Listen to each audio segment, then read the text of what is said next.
O mga kapatid, nakapamili na ba kayo ng pang Noche Buena? Mukhang mabenta ang hamon sa ilang supermarket ilang araw bago ang Pasko. At live po mula sa Quezon City, nasa frontline ng balitang yan, si Carrie Cator.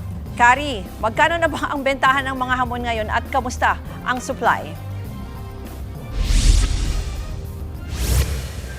Yes, Ruth, bago ko sagutin yung tanong mo sa presyo, nako nagkakaubusan na ang tingi-tinging hamon sa ilang supermarket dahil yung mga binisita natin na grocery sa Mandaluyong at dito sa Quezon City ay yung mga maliliit na size, yung mga less than 1 kilo ay karamihan ubos na. So yung mga natitira, yung buo o yung 1 kilo na lang na nagkakahalaga ng higit 600 pesos.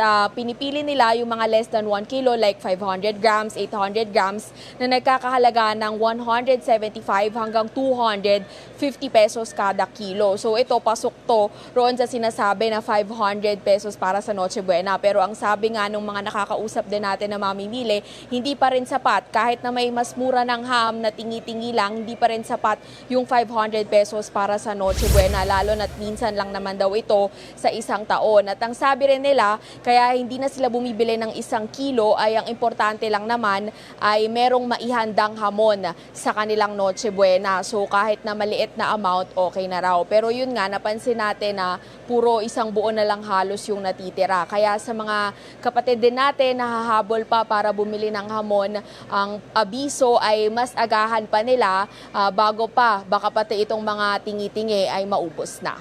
Yan muna para sa latest. Balik sa Ruth. Yan pong Express Report ni Carrie Cator. Mga kapatid, Ruth Cabalco, para sa mabilis na pasada ng mga balitang dapat niyong malaman, mag-follow at mag-subscribe sa social media pages ng News 5.